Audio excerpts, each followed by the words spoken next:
जय श्री कृष्ण। मैं श्याम, आपका दोस्त, आपका प्रेमी, आपका सखा। हमारे दैनिक साधक संजीवनी स्वाध्याय के हम 101वें दिन में प्रवेश कर रहे हैं।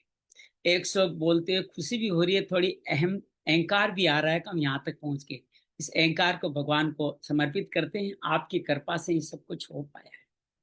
अब तक हम लोग प्रथम, द्वितीय, तृतीय, चतुर्थ, पंचम, षष्ठम अध्याय कर चुके हैं और सप्तम अध्याय के 11 श्लोक भी पूरे कर चुके हैं।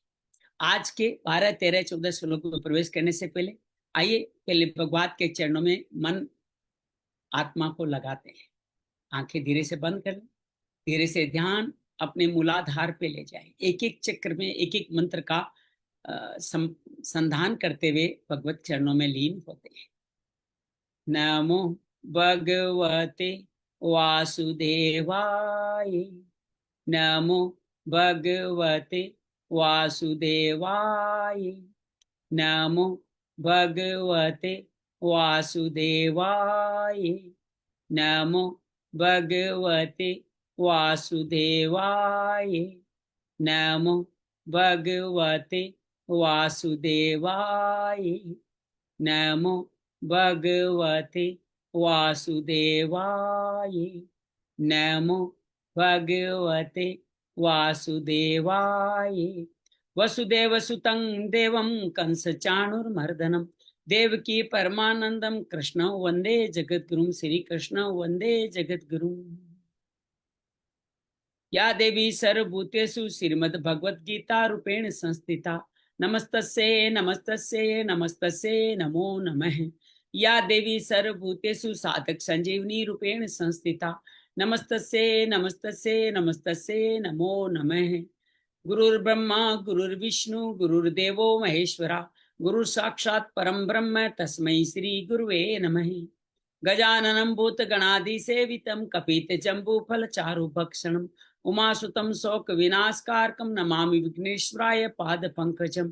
नमामि विघ्नेश्वराय पादपङ्कजम्।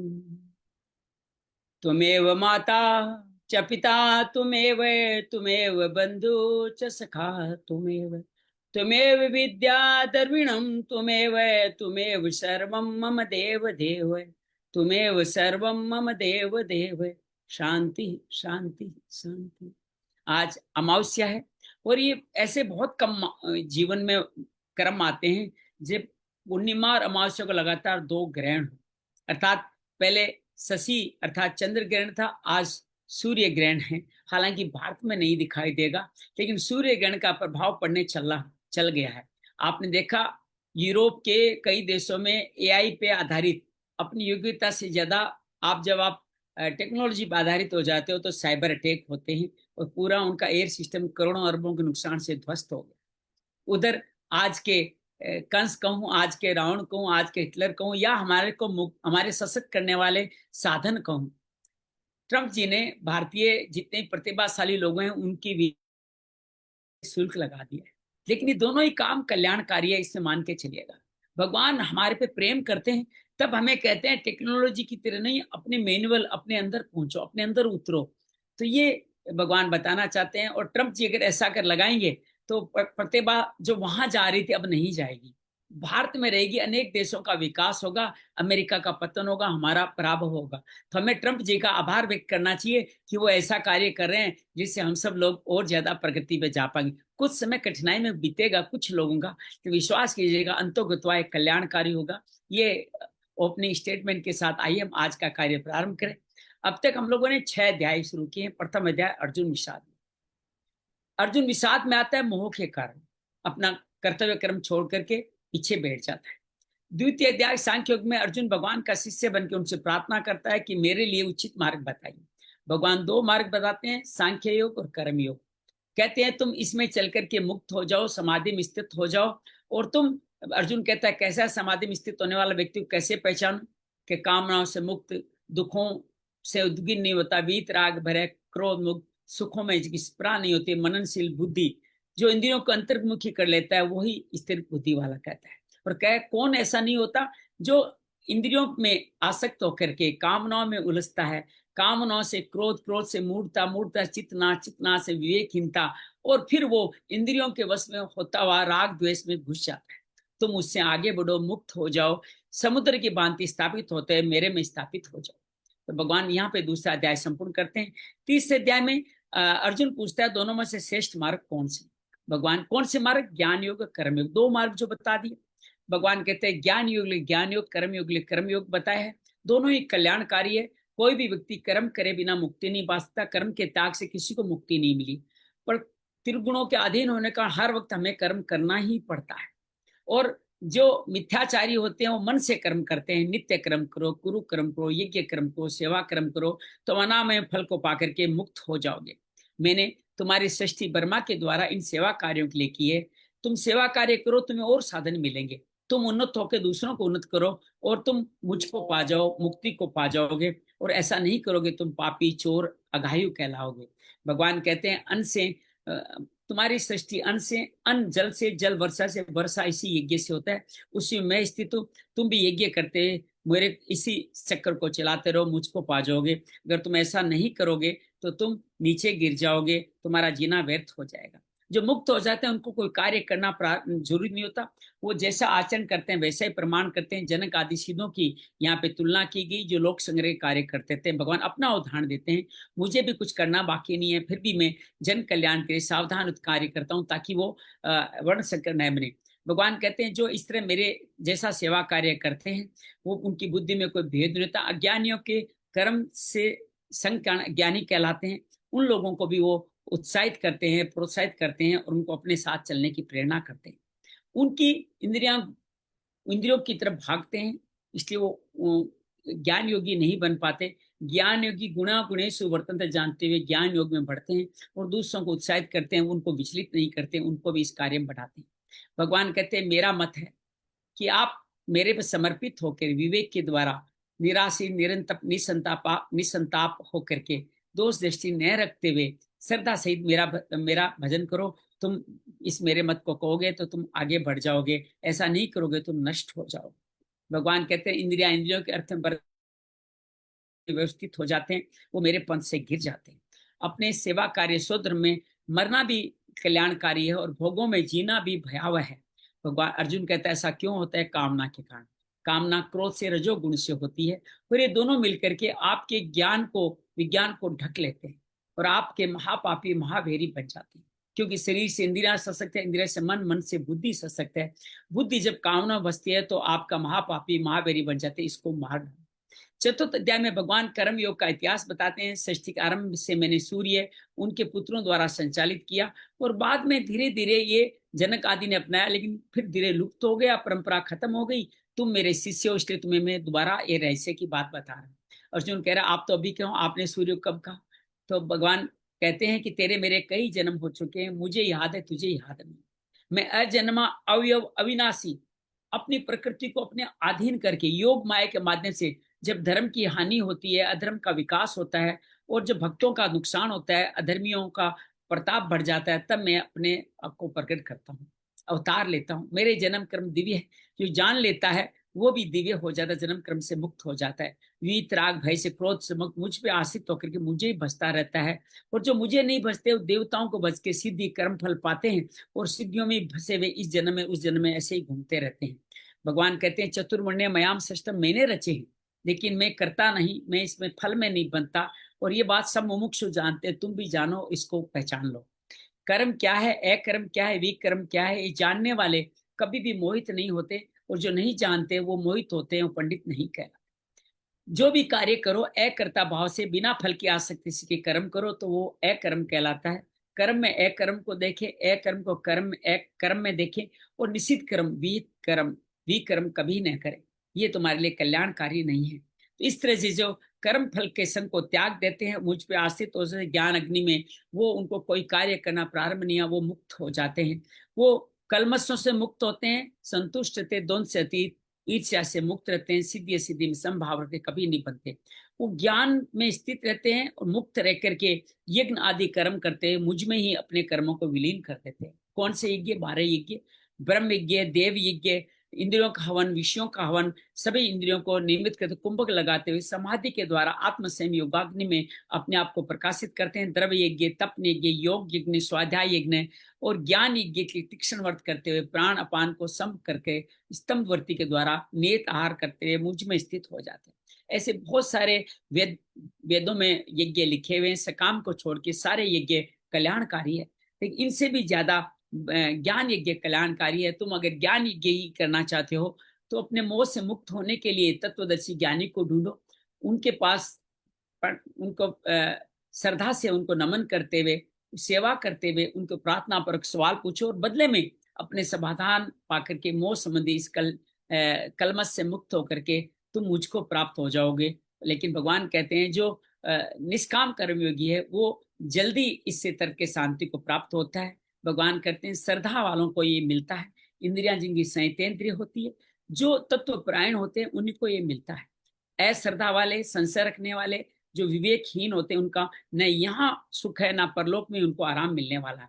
तुम योग में स्थित हो जाओ, संशय से, ज्ञान से इस संशय को संचिन कर लो और तुम वो आत्मंत्र न करवाए निबंधन दी, कोई कार्य करते हो तुम बंधो मत।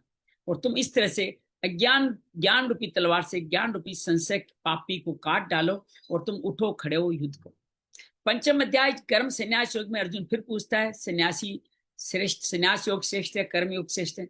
भगवान कहते हैं दोनों ही श्रेष्ठ है, लेकिन कर्म योग सर्वश्रेष्ठ। भगवान क्यों कहते हैं कर्म योग सर्वश्रेष्ठ है? क्योंकि कर्मयोगी नित्य श्रेष्ठ सन्यासी है, द्वेष भाव नहीं है, आकांक्षा भाव नहीं है, और वो निर्द्वंद रहते हुए कभी किसी सुख की चाह नहीं करते हुए या हमेशा सुखी रहते हुए बंधनों से मुक्त रहते हैं। लेकिन सांख्य योगी, कर्मयोगी एक मुझ परम फल को ही पाते हैं। जो ऐसा समझते हैं वो ठीक समझते हैं। भगवान कहते हैं लेकिन सांख्य योग में दुख पड़े हैं, दो बहुत दुख है, और कर्मयोगी मुनि की तरह शांति को जल्दी प्राप्त होता है। वो योग युक्त होता है, योग युक्त में सेवा कार्य करता है।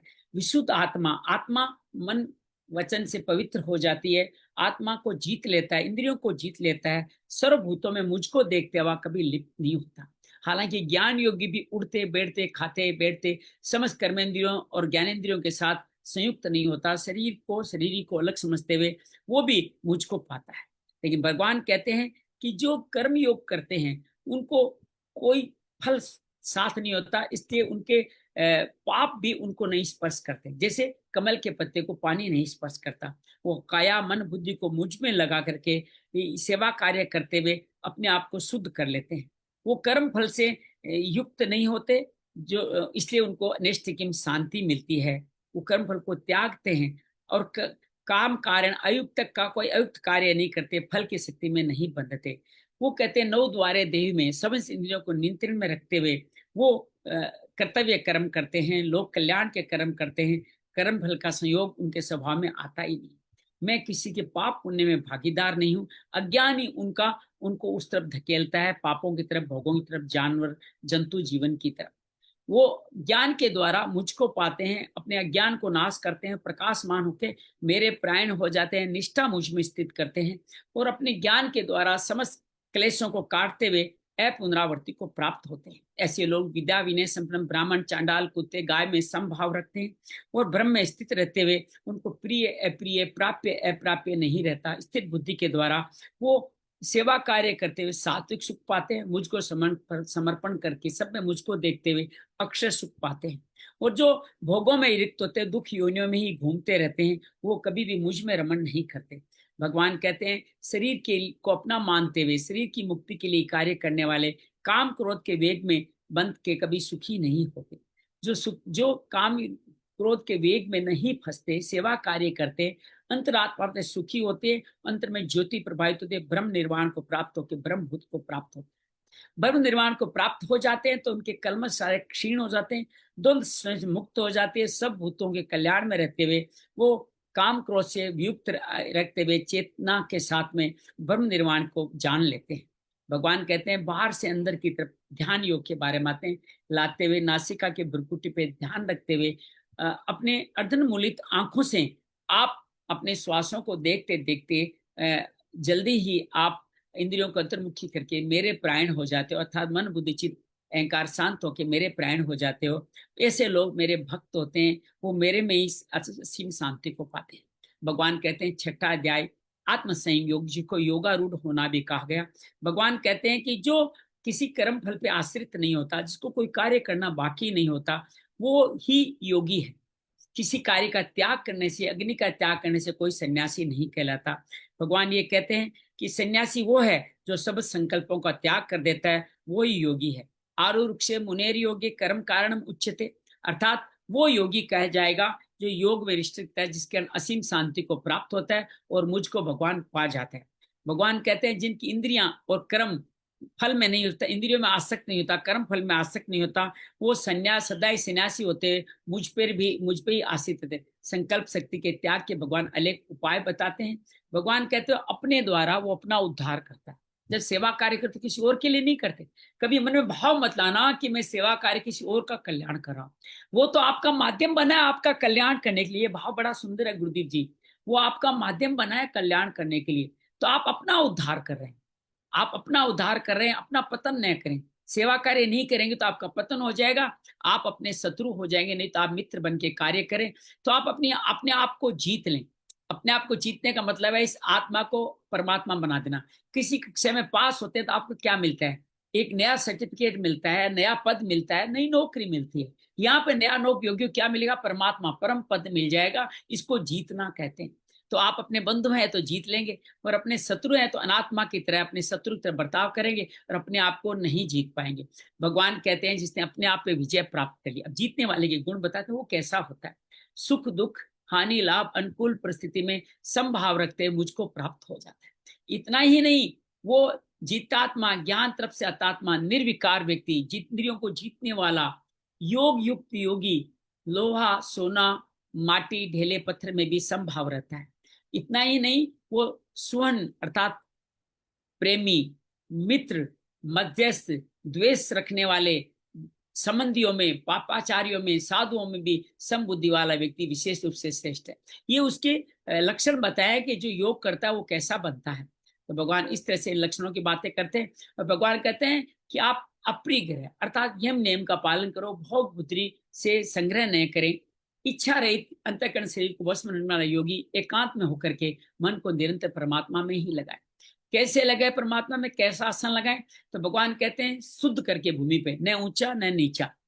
पहले आप गुस्सा, मैं बार बार क्यों बोलता हूँ कि मैं चाहता हूँ कि मेरा ऊपर ऐसी झोंपड़ी बने गुरुदेव जी मेरे घर के ऊपर, और वहां पे मैं यही सब लगा के बैठूं। पहले कुसा बिछाऊं, फिर कंबल बिछाऊं, वो आसन पूरा पवित्र, रोज उसको पोंछा लगाऊं, साफ करूं, गंगा जल छिड़कूं, फिर उस पर आकर के सूती वस्त्र लगा के मैं ध्यान करूं। तो ये मेरा भाव है। इस भाव के कारण मैं इसको बार बार पढ़ता हूँ। जब बार बार पढ़ूंगा तो मुझे लगता है ये आ जाएगा मेरे अंदर। तो भगवान कहते हैं आसन पर चित्त इंद्रियां वश में रखते हुए फिर वहां बैठूंगा तो एकाग्र हो जाऊंगा। अंतःकरण की शुद्धि के लिए मैं योग का अभ्यास कर पाऊंगा। लेकिन भगवान कहते हैं कैसे करना है? शरीर को स्थिर रखे, स्थिरम सुखम आसन, चित आसन, आसन को जीतते हुए, दसों दिशाओं में न रखते हुए, नासिका के भवों पे ध्यान रखते हुए स्थिर होकर के बैठना है, पद्मासन को जीतना है। और ऐसा करने से अंतःकरण शांत हो जाएगा। आप वर्तमान में आएंगे तो भय शोक से रहित हो जाएंगे। इंद्रिया अंतर्मुखी होगी तो सकलेंद्रिय संयम हो जाएगा, मन भी भगवान में लग जाएगा, उनके प्राण होकर के आप बैठेंगे। लेकिन भगवान सावधान करते हैं कि बस में किया वाला ऐसा योगी मन को सदा परमात्मा में लगाए, कहीं और मन को न भटकने दे। मुझ में स्थिति वाला शांति को प्राप्त हो जाता है। लेकिन ये न ज्यादा खाने वाले का, न कम खाने वाला, न ज्यादा सोने वाला, कम सोने वाला का सिद्ध होता है। ये दुखों को नाश करने वाला किनका सिद्ध होता है? युक्ताहार विहार से, यथा योग्य आहार करे, विहार करे, कर्म में यथा योग्य चेष्टा करे, हमेशा जागृत रहे, सेवा कार्य करते रहे, सोते हुए किसी की बुराई न करे, और 24 घंटों को उपार्जन और वे में बांट कर कार्य करें, वो मुझको प्राप्त होता है। वो वश में कर लेता अपने मन को। जिस काल में स्वरूप में स्थित होता है वो निष्प्रय हो जाता है। फिर इसी भोगों में, संसार में, पदार्थों में, अपरा में फिर उनकी कोई रुचि नहीं रहती है। और वो परा बन करके दीपक की लो की तरह, जैसे दीपक की लो हमेशा हवा नहीं तो ऊपर की तरफ जाती है, वो भी हमेशा ऊर्ध्वगामी होता रह जाता है। उसकी उपमा भगवान ने उससे दी है। और भगवान कहते हैं योग का सेवन करने से उसका चित्त धीरे धीरे एकाग्र से निरुद्ध हो जाता है, और उपराम और जिस अवस्था में अपने आप को अपने आप में देखते हुए संतुष्ट रहता है, अर्थात वो समस्त तरह की समाधि को प्राप्त कर लेता है। उसका सुख अत्यंतिक सुख, अक्षर सुख मिलता है, जो इंद्रियों और बुद्धि से जाना नहीं जा सकता।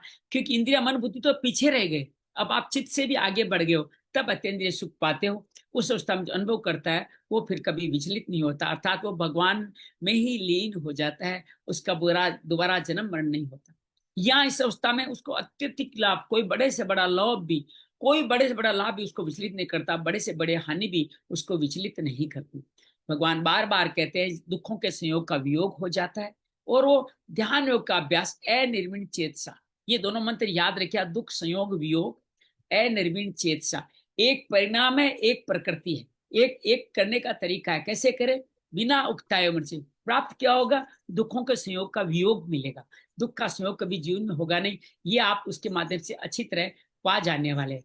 तो भगवान इस तरह से दो तरह परिभाषा देते हैं, और क्या संकल्प से उतरने वाली संपूर्ण कामनाओं का त्याग कर देंगे, संकल्प नहीं कामना त्याग है, इंद्रियों को सभी ओर से हटा लेंगे, इंद्रियों को अंतर्मुखी करके भगवत चरणों में कैसे लगेंगे, धीरे धीरे स्नेह स्नेह धैर्य पूर्वक बुद्धि के द्वारा, स्नेह स्नेह में बुद्धि अच्छी तरह विवेक में स्थापित होती है, आप चित्त से उपराम हो जाते हैं, फिर परमात्मा में स्थापित होकर के और कोई चिंतन नहीं करें, कहीं आपका कोई चिंतन करने का कोई मतलब नहीं होता है, किस तरह चिंतन करने का आपको कोई मन भी नहीं रहता है, तो लहरें आती रहती है और आप उसमें आगे बढ़ते रहते हैं। तो इस तरह स्नेह स्नेह आप ये कार्य करेंगे तो ये अस्थिर मन, जहां जहां बीच में कहीं कि मन अस्थिर होगा, क्योंकि अभी चित्त का स्वभाव है, तो विचरण करेगा, वहां वहां से हटा करके इसको परमात्मा में भली भांति लगाएं। 8 तरह की विधियां बताते हैं, श्वास और राम का आचरण वगैरह बनते हैं। परिणाम क्या होगा, परिणाम कहते हैं रजस तमस और सत्व तीनों से मुक्ति मिलेगी, अल कलमसम पाप नष्ट हो जाएंगे, तमस शांत हो गया, शांत रजसम रजोगुण शांत हो जाएगा, प्रशांत मनसम सत्व भी शांत हो जाएगा, मन निर्मल हो जाएगा, और योगी को उत्तम सात्विक सुख प्राप्त हो जाएगा।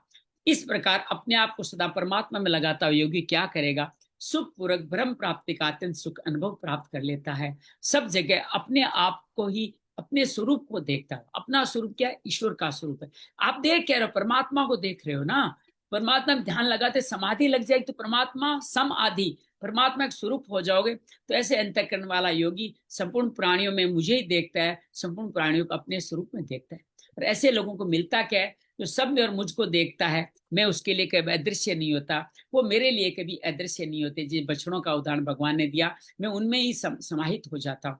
तो इस तरह एकाकी भाव से, अनन्य भाव से, मेरे अलावा कोई और भजन नहीं, भक्ति योगी जो अनन्य भाव होगा वो भक्ति होगा, मुझ संपूर्ण प्राणियों में मेरा ही भजन करता है, सेवा करते हुआ जो कुछ भी वो कार्य करता है वो नित्य निरंतर मुझ में ही बर्ताव होके करता है। इस तरह से भगवान वो बार बार कहते हैं कि हे अर्जुन, जो अपने शरीर की उपमा से सब जगह समान मुझको देखता है, वो लोगों के सुख में सुख देखता है, दुख में दुख देखते है, उसको दूर करने की चेष्टा करता है, वो मेरा परम योगी मुझे मान्य है। अर्जुन अब कहते हैं हे मधुसूदन, आपने समता पर जो योग कहा है वह चंचलता के कारण मैं इसमें स्थिर, अपने आप को इसके लायक नहीं समझता, स्थिर नहीं समझता। भगवान कहते हैं, अर्जुन कहता है कि मेरे चंचल मन इंद्रियों को अपने वश में करके बलवान दृढ़ होकर के, जिद्दी होकर के मुझे वायु की तरह छिन्न भिन्न कर देता है, अत्यंत कठिन कर देता है। भगवान कहते हैं हाँ तुम सही कह रहे हो, ये मन बड़ा चंचल है, इसको निग्रह करना कठिन है, लेकिन हे कुंती नंदन, अभ्यास और वैराग्य के द्वारा तुम इसको निग्रह कर सकते हो। भगवान 8 तरह के अभ्यास, 3 तरह के वैराग्य की विधियां यहाँ पे बताते हैं। और भगवान के जिसका मन पूरा वश में नहीं है, इसको योग प्राप्त होना कठिन तो है, लेकिन लंबे समय श्रद्धा पूर्वक निरंतर अभ्यास करेगा, यत्न करेगा, तो वो मन को वश में कर लेगा, ये मेरा संकल्प है। और भगवान जब संकल्प करते हैं तो वो काम हो ही जाते हैं। कल मैं इसी बात गुरुजी जी, कल मैं संत की कथा जो मैं रोज मिलती है उसमें उन्होंने कहा, परीक्षित सवाल पूछ रहा है और उसमें एक जवाब में आता है कि जब आप भगवान की कथा का श्रवण करते हैं, सिर्फ श्रवण करते हैं, तो भगवान अपने आप आपको अपने आगोश में ले लेते हैं और आपको कल्याण मार्ग पे पहुंचा देते हैं। सिर्फ श्रवण करना ही इतना बुद्धिमान है। वर्णन, श्रवण और अनुमोदन 3 बातें लिखी है, तीनों का कल्याण करता है, जो उसका बोलता है, जो श्रवण करता है और जो उसका अनुमोदन करता है। हाँ ये गीता अच्छी है, इस गीता को सबको पढ़ना है, सिर्फ इतना ही कहना है। गीता नहीं समझे डजंट मैटर, सबको ये कहें गीता अच्छी है, इसका अनुमोदन करें, तो भी आपका कल्याण हो जाएगा। 18 अध्याय में फिर इसको भगवान दोबारा बताएंगे। तो भगवान इस तरह से कहते हैं, इस तरह तुम कल्याण पा जाओगे। लेकिन अर्जुन कहते हैं कि चलो मैंने काम तो कर लिया, अंत समय में थोड़ा सा मेरा मन विचलित हो गया तो मेरा क्या होगा, या मैं विचलित होने से पहले ही मेरी मुक्ति हो गई तो मेरा क्या होगा। विचलित तो नहीं हुआ लेकिन मुक्ति भी नहीं हुई, तो मैं उभय विरुष्ट होके छिन्न भिन्न तो नहीं हो जाऊंगा। भगवान को कहते हैं कि मेरे इस संशय का आप ही समाधान कर सकते हो, आप योगेश्वर हो, आप किसी बिना कोई नहीं कर सकता। भगवान कृपा करते हुए कहते हैं इस श्लोक में परलोक में हम जो सुनने वाले हैं, जो कहने वाले हैं, जो गीता के प्रति श्रद्धा रखने वाले हैं, वो जो सेवा कार्य करने वाले, सब में भगवत दर्शन करने वाले हैं, उनका कभी विनाश नहीं होता, उनकी कभी दुर्गति नहीं होती।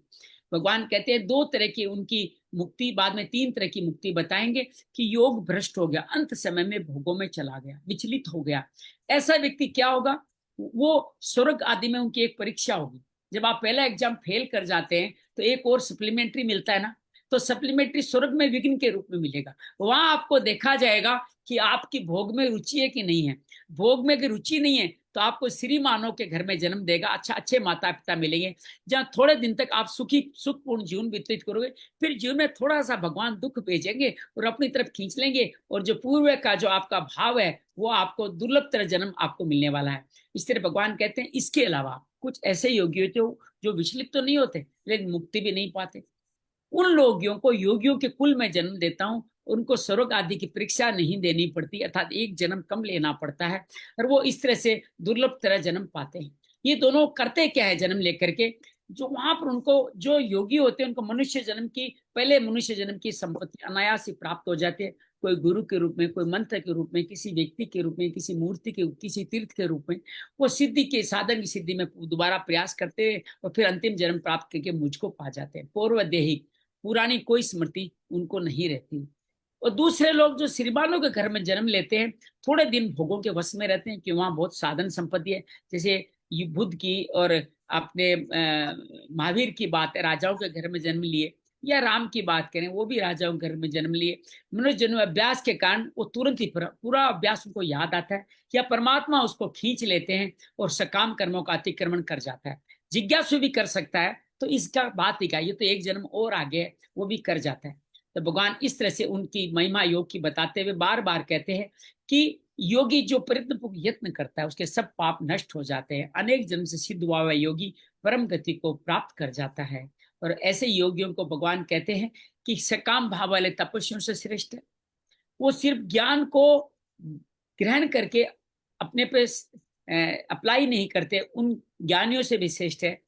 जो सेवा कार्य तो करते हैं लेकिन सकाम करते हैं, उनको पुण्य लोग मिलते हैं, उनसे भी योगी श्रेष्ठ है। और यही योगी अगर श्रद्धा रखता है तो मुझ में लीन हो जाता है, श्रद्धावान भजते, वो श्रद्धा करके मुझ में लीन हो जाता है, मेरा भक्त बन जाता है, वो सर्वश्रेष्ठ योगी बन जाता है।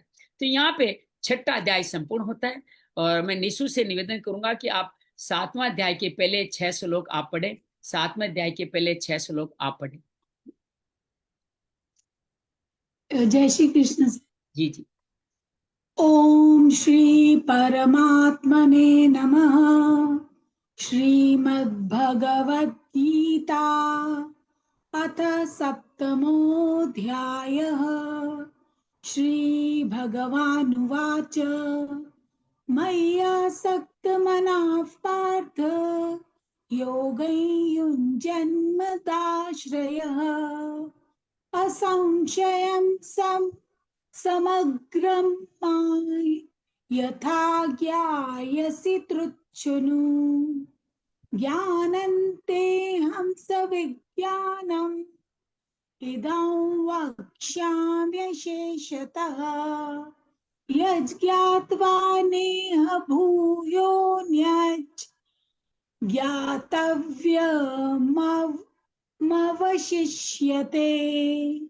मनुष्याणां सहस्रेषु कश्चिद्यातति सिद्धये यततामपि सिद्धानां कश्चिन्मां वेति तत्त्वतः। भूमिरापो नलो वायुः खं मनो बुद्धिरेव च अहंकार इति यं मे भिन्ना प्रकृति रष्टधा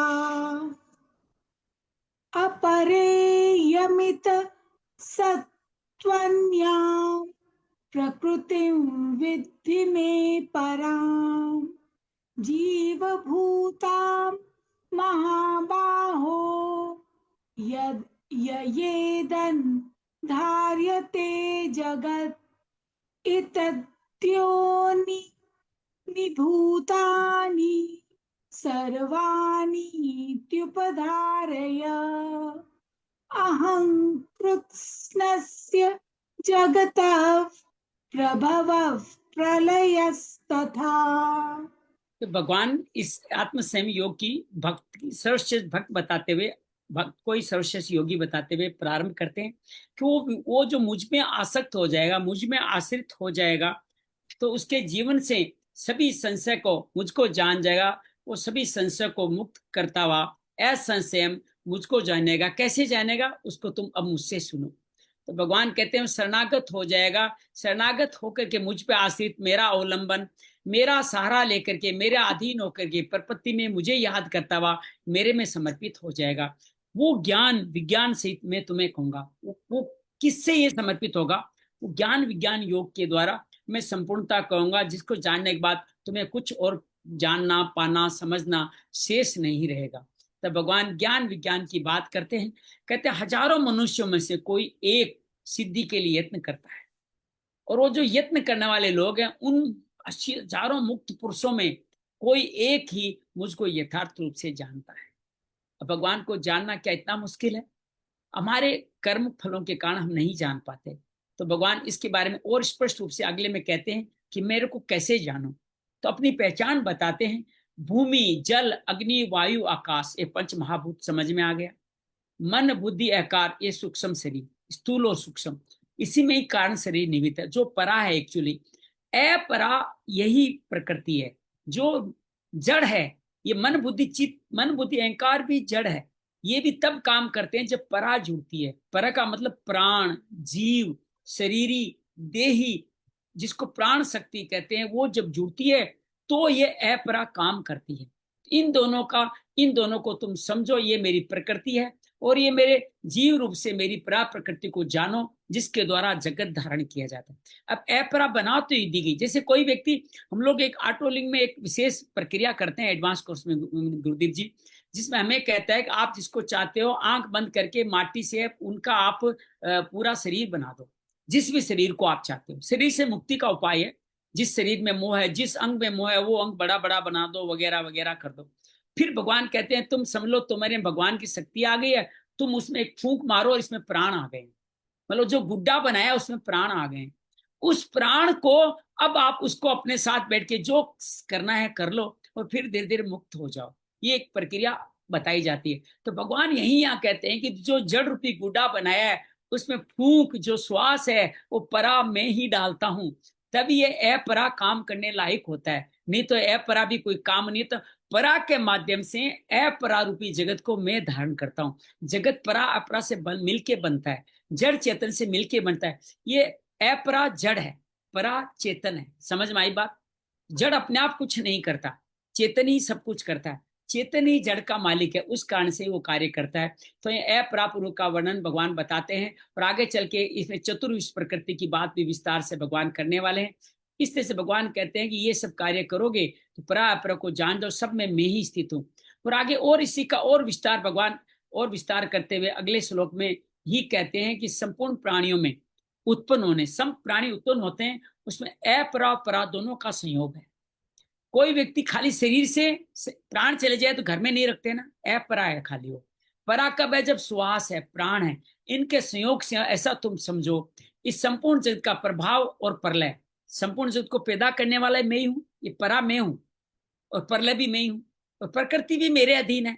तो अष्टा प्रकृति भी मैं ही हूँ, उसमें प्राण देने वाला परा प्रकृति भी मैं ही हूँ। तो मैं ही उसका बीज हूँ, मैं ही पर्व हूँ, मेरा प्रलय हूँ। इससे बीज बन के भगवान उसके बारे में अपनी बात कहते हैं, हे धनंजय, मेरे इस मत के सिवा दूसरा कोई भी कारण नहीं है।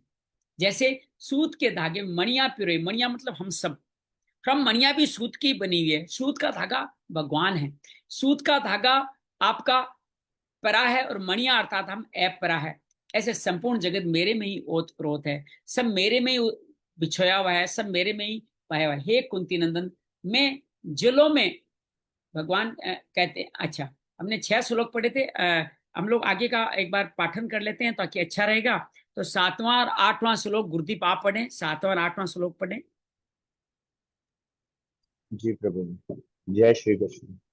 मतः परन्तरन्नायन् ना नान्यत् किञ्चिदस्ति धनञ्जय मयि सर्वमिदं प्रोक्तं सूत्रे मणिगणा इव रसोऽहं रसोऽहं पशु कौन्तेय प्रभास्मि शशि सूर्योः प्रण प्रणवः सर्वदेषु शबदखे पौषन् नृषु। भगवान कहते हैं, इसी बात को भगवान आगे बढ़ाते हुए कहते हैं कि जलों में, जलों का सार तन्माता रस है, वो मैं हूं। चंद्रमा सूर्य की प्रभा प्रकाशक देहिक शक्ति मैं हूं। सभी वेदों में जिस ओंकार का गायन किया जाता है वो मैं हूं। सभी प्राणियों पुरुषार्थ, 4 तरह के पुरुषार्थ, धर्म अर्थ काम मोक्ष मैं ही हूं। ये भगवान इस 8वें श्लोक में बताते हैं। 9वां श्लोक नीता पढ़ना चाहें तो आप पढ़ें। नीता अनम्यूट कर सकते हैं, पढ़ना चाहें जी। 9वां 10वां। हरिओम। पुण्यो गन्धपृथिव्याम च तेजस्वास्मि विभावसो जीवनं सर्वभूतेषु तपस्वास्मि तपस्वीषु। हरिओम। बहुत बढ़िया, बहुत बढ़िया। पढ़ने समय तेजस चास्मी में पढ़े, थोड़ा सा एक हल्का सा भाव रखें। तेजस च अलग है, अस्मि अलग है। अस्मि संस्कृत में कहते हैं हूं, अस्मि को कहते हैं हूं। तेजस च, च केवल संयुक्त जोड़ने का शब्द है, च का कोई मतलब नहीं है। तेजस च अस्मि, उनमें तेज मैं हूं। ऐसे तपस च अस्मि, उनका तप मैं हूं। तो पृथ्वियों में पवित्र गंध मैं हूं। पृथ्वियों का तन्मात्रा क्या, पवित्र है। और अग्नि का क्या है, तेज है, वो मैं हूं। प्राण वायु, प्राणियों की प्राण शक्ति में हूं। तपस्या का तपस्वी मैं ही कहलाता हूं। भगवान 10वें श्लोक में कहते हैं, बीजमा सर्वभूतानां विद्धि पार्थ सनातनम बुद्धिर्वृत्ति मता अस्मि तेजस तेजस्वी नाम अहम। अस्मि और अहम दोनों शब्द को याद रखिए। हे प्रथानंदन, संपूर्ण प्राणियों का अनादि बीज मुझे जानो। सभी बुद्धिमानों में बुद्धि में हूं, तेजस्वियों का तेज में हूं। तो ये भगवान इस तरह से अपना समर्थ बताते हैं। और कल जो हमने अंतिम श्लोक किया था वो बड़ा अद्भुत था, आइए उसको पढ़ते हैं। बलम बल बताचाहम काम राग विवर्जितम धर्मा विरुद्ध भूतेषु कामो अस्मि भरतर सब। हे भरतवंश श्रेष्ठ अर्जुन, बलवानों में काम और राग से रहित बल। गौर करना, हर बलवान का बल वो नहीं है। मतलब कहना रावण का, कंस का बल मैं नहीं हूं, क्योंकि उनमें काम और राग है। हमारा बल तब भगवान का है जब काम राग से रहित है, वो भगवान है। और कहते हैं सभी प्राणी में जो धर्म से धर्म युक्त काम ना करते हैं। यहाँ अगर ब्रह्मचर्य तोड़ने से कहें तो ब्रह्मचर्य धारण करते हुए सिर्फ संतान उत्पत्ति के लिए संसर्ग करना धर्म युक्त काम है। इसके अलावा बार बार वासना में फंसना धर्म युक्त नहीं है, उसमें मैं नहीं हूं। भगवान कहते हैं धर्म का आचरण करते हुए आप क्या कहते हैं, गर्भाधान संस्कार करते हुए अगर गर्भधारण के लिए काम का यूज करते हो तो वो मेरा है, वो मैं हूं। तुम्हारी संतान मेरे जैसी होगी। ये भी भगवान धीरे से इसमें इशारा करते हैं, लेकिन ये कार्य मेरे द्वारा ही होता है। भगवान आज के 12वें श्लोक में 3 गुणों की बात करते हैं और बड़ा सुंदर चित्रण करते हैं, बड़ा सुंदर सुनिएगा। ये च एव सात्विका भावा राजस्तमश्च ये मन एवेति तान विधि न तुम तेसु ते मही। भगवान के जितने भी सात्विक भाव लोगों का कल्याण करने के भाव, किसी के लिए बुरा नहीं सोचना। राजस भाव अर्थात थोड़ा रजोगुण में चला जाना, अहंता ममता में चले जाना। तामस किसी का विरोध करना, किसी की तकलीफ पहुंचाना, ये तामस भाव। ये सब मुझसे ही होते हैं, ये सब मुझसे ही होते हैं, उनको तुम समझ लो। ये मत सोचना कहीं और चल रही है, मुझसे होते। लेकिन साथ में एक और चेतावनी देते हैं, न मैं इनमें हूं ना ये मेरे में। मैं गुणातीत हूं और तुम भी गुणातीत हो जाओगे मुझ में स्थित होकर के। ये सब मेरे से हैं, लेकिन मैं इनमें नहीं हूं, ये मेरे से नहीं है। तो भगवान ये कहते हैं सबका आधार आश्रय आधार प्रकाशक भगवान है। सब भगवान से ही सत्ता पाते हैं। अर्थात घर में कितने भी बल्ब हो, अल्टीमेटली बिजली तो एक ही जगह से पाते हैं ना। तो भगवान कहते हैं तीनों तरह के, आप चाहे उसका उस बिजली का तमस में यूज करो, रजस यूज करो, सात्विक यूज करो, सब मेरे से ही है। भगवान से जो कुछ भी विलक्षणता दिखती है वो भगवान की है। भगवान, मनुष्य दृष्टि भगवान की तरफ ही जानी चाहिए, सात्विक आदि भावों की तरफ नहीं। आदि मतलब तमस रजस की तरफ भी न जाएं, भगवान की तरफ जाओगे तो मुक्त हो जाओगे, और नहीं तो आपकी दृष्टि सात्विक आदि भावों में बंध जाएगी। सात्विक राजस तमस इन भावों को, जिसको गुण पदार्थ क्रिया मात्र कहता है, सात्विक गुण, राजस पदार्थ, तामस क्रिया, कोई भाव है ही नहीं, ये सभी भगवत स्वरूप है। यहाँ शंका होती है कि सभी भगवत स्वरूप, हम जो कुछ करें वो सब भगवत स्वरूप ही होगा, फिर ऐसा करना चाहिए, ऐसा नहीं करना चाहिए, ये विधि निषेध कहाँ रहा? इसका समाधान है कि मनुष्य मात्र सुख चाहता है, दुख नहीं चाहता। अनुकूल परिस्थिति विहित कर्मों का फल है और प्रतिकूल परिस्थिति निषिद्ध कर्मों का फल है। इसलिए कहा जाता है विहित कर्म करो, अर्थात योग्य कर्म करो, निषिद्ध कर्म मत करो। निषिद्ध को भगवान का मान करके करोगे तो भगवान फिर भी प्रकट होंगे, वो दुखों और नरकों के रूप में प्रकट होंगे, आपको शुद्ध करेंगे, आपका पीछा नहीं छोड़ेंगे। अशुभ कर्मों की उपासना करता है वो भगवान अशुभ रूप से, दुख और नरक भगवान के स्वरूप है। जहाँ करने और न करने की बात होती है वहीं विधि और निषिद्ध लागू होता है। जब मानने और जानने की बात आती है वो परमात्मा को मानना चाहिए और संसार को जानना चाहिए। जब मानने की, परमात्मा उनके मिलने की इच्छा उत्पन्न होती है, उनकी आज्ञा का पालन करना चाहिए, सिद्धांतों का विरुद्ध नहीं जाना चाहिए। विरुद्ध कार्य करेंगे तो उनकी प्रसन्नता कैसे प्राप्त होगी, विरुद्ध कार्य करेंगे उनकी प्राप्ति कैसे होगी, मनुष्य के विरुद्ध काम करने से वो राजी कैसे होगा, वो प्रेम से कैसे मिलेगा?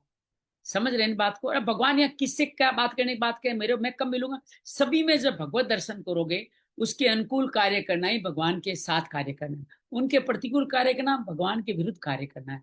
यह जानने के बजाय संसार को जानना चाहिए, उत्पत्ति विनाशील है, सदा रहने वाला, अपना नहीं है, अपने ऐसा जानकर उसे संबंध विच्छेद कर देना चाहिए।